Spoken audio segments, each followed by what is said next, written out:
Williams threw for a touchdown and ran for another in Chicago's last-second win. Despite the outcome, the young quarterback has still received his fair share of criticism. Here's Caleb on how he deals with all the noise. I could care less. It's kind of how I think I've said multiple times over my time being here. Fair, not. Life isn't fair. People are going to say what they have to say. We win, we lose. People have stuff to say. It was lucky, it was not lucky. People have stuff to say. Have a bad game, have a good game. People have stuff to say. So it doesn't matter. We're only worried about what's going on here within this building and with these guys. So that's all I can say about that. Let's go to you first, Dio. Do you like, love, or hate these comments from Caleb? Oh, I love them. I mean, that's exactly the reality, and you love hearing that from the franchise quarterback, the young player that realizes no matter what he does, no matter what that team does, there's always going to be people who have something to say. We're a part of it. It's our job as well, though. So the fact that at least he's publicly saying that is a good thing. The next level for him is to make sure that he follows it with his actions. He follows it with not being upset or sensitive to when people are going to jump on him or criticize his play or whatnot. So I think he handled that situation very well. And they're 3 in a row. He's played good. He's played consistently improved football. He's saying the right things. What about you, Mina? Yeah, I completely agree. I think for those who don't know, the comment there that caught my eye was that it was lucky, which I believe is a reference to a comment that our colleague Troy Aikman made during the game about a busted coverage on the part of the Commanders. Troy was not wrong, but neither is Caleb. He is completely well within his rights to poke a little fun at that and take issue with it. So did the head coach, by the way, Ben Johnson. He kind of addressed it as well. I love it. I love this team, embracing that us against the world mentality. We see this all the time with great teams. I think it's totally fine for the quarterback to make a little joke about it. And Dan is right. It really just comes down to whether or not he backs it up with his play. Yeah. RC, what are your thoughts? What's going on in that building. And for Caleb Williams to say this says, I do hear it, but I can't allow it to affect who I am. And I love what we've seen from him the last 3 weeks since we watched him sort of come out and have a breakout game against the Dallas Cowboys. RC, I agree with you. Mina and Dan, here's where I would push back and challenge, and to a lesser degree, RC. My issue is, what did Troy Aikman say that was so insulting? See, I get where y'all coming from, where we like the attitude from Caleb Williams. I believe in the brother. I believe the brother's got skills. And I've religiously brought up the fact that his first 18 games of the season, last year 17 games, he didn't miss a start, being sacked 68 times, on pace to only be sacked 34 times. This year was going to be a vast improvement, all right? Sack going to be cut in half. His first 18 games of his career, starting game 1 of this season, he had 3 different head coaches and 4 different offensive coordinators. But here's the part that I want to bring up, which really doesn't have anything to do with football as much as it does about life. Where was the insult? Troy Aikman was talking about the cat scampering down the sideline of Swift, and he just said they were lucky on that particular play. Okay? We know that the Chicago Bears didn't play their best game. They know they didn't play their best game. I'm just thinking about it from the standpoint, I get the attitude, and I understand it that it's good for him to be competitive because, like RC said, he's pretty much been number 1, the best, etc. My concern, my issue is, could you at least make sure that the criticism is legitimate? All right? Because to me, it really, really wasn't. Well, Troy Aikman and Joe Buck is calling a Monday Night Football game. If he sits up there and says a particular play was luck or this particular win was luck, because y'all can play better and you didn't. My God, that's not the end of the world. Okay, I agree. What's the problem? So I didn't hear Troy's comments on the game, obviously, because we had. He was commenting about the one play. That's where the out route for the touchdown. Right. That's right. Here's what I would say on that.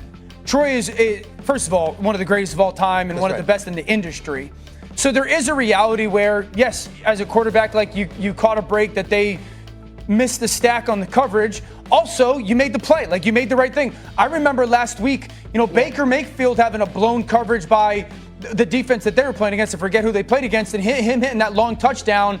And we celebrated because he took a big hit and all that. And so, like, we can't champion one quarterback in that situation and then kind of be like, well, Caleb got lucky in another. The only thing I would say about the whole situation, MK, Ryan, and Stephen A, is this. While I love his comments, it might be a small thing that he references, we got lucky. And to my knowledge, he had a social media thing that, like, intimated luck again. Yes. We can't say we don't hear the noise on the outside, we're unaffected by the noise on the outside, while then also publicly acknowledging you're hearing the noise on the outside. Yeah. We got to be a little bit one way or the other. Fine, and I get that part. But But the thing is this. go ahead, RC. I'm sorry. Go ahead. Everybody hears it, right? Like the world doesn't allow us to not hear it. The world becomes outraged before we ever become outraged. Right? Like there's everybody who is pointing to it, who are Caleb Williams fans, who are people who don't support Caleb Williams or don't like him. Everybody is funneling this to him. Right? We live in a world now where if we say something about somebody on TV, somebody in the local media is going to ask them, well, what do you feel about these thoughts? It's an impossibility to not hear it. And the other thing is this too, Dan, we hear it all anyway. Even if your thought is, I'm going to block out the outside noise. I'm not going to read Twitter. I'm not going to listen to the radio. I'm not going to watch TV. We live in a world where information is so accessible, you hear it. And so you got to deal with it one or two ways. It cannot matter, and you can still respond back. Right? It cannot affect the way you go about your daily life or the way you prepare for the game or the way you can execute, and you can still respond back. That's part of being a human. Caleb Williams' thing now is you won the game, go forward and win another one. Mina?